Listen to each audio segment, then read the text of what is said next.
தகப்பனும் தாயும் கைவிட்டாலும் என் கர்த்தரினை சேர்த்துக் கொள்வார்.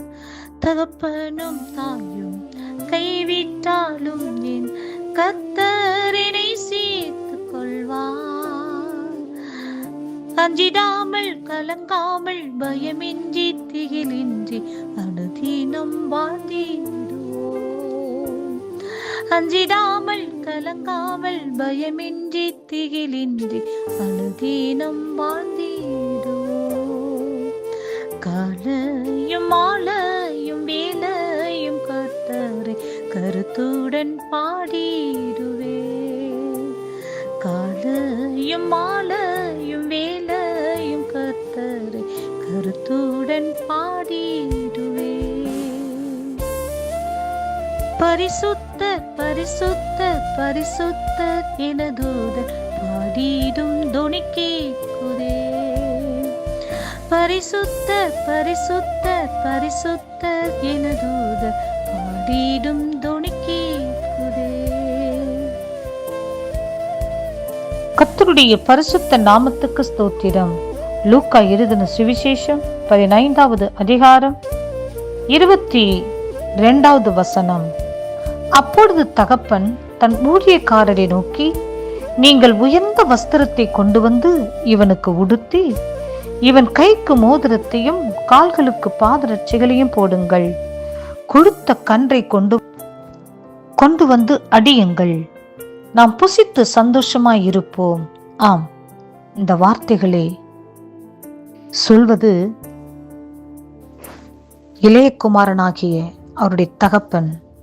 இளையகுமாரன் தன்னை விட்டு பிரிந்து சென்றான்.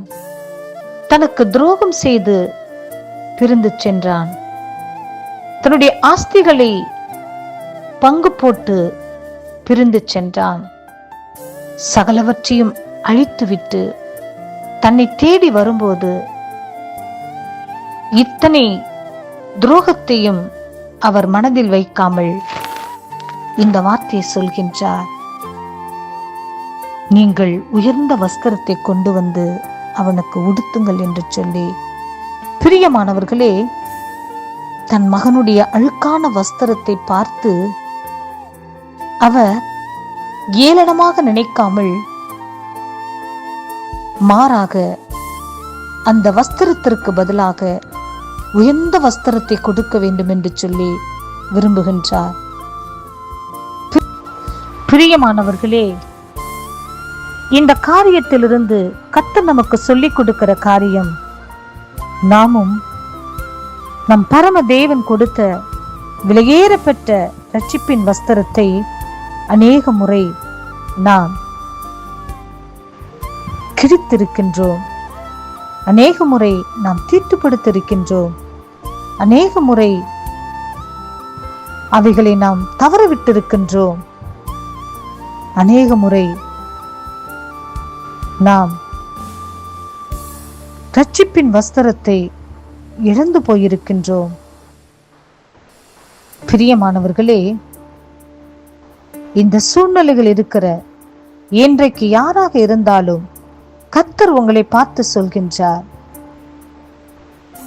இவ்வளவு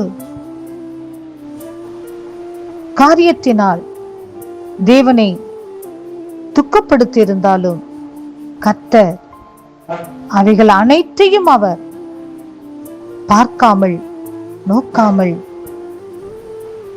உங்களை பார்த்த உடனே, நீங்கள் அவருடைய சமூகத்துக்கு வந்த உடனே உங்களுக்கு விலையேற பெற்ற உயர்ந்த வஸ்திரத்தை மறுபடியும் உடுத்தி உங்களை அவருடைய அபிஷேகத்தினாலே, வல்லமையினாலே, மகிமையாலே நிரப்பி உங்களை கனப்படுத்த உண்மையுள்ள தேவனாய் இருக்கிறார் என்று சொல்லி அறியுங்கள்.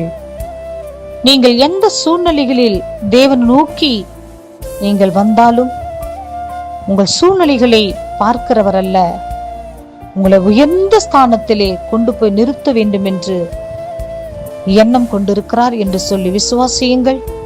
பரலோக ராஜ்யத்திற்கு பங்காளிகளாக மாறுங்கள். கர்த்தர் இந்த வார்த்தையை ஆசீர்வதிப்பார்.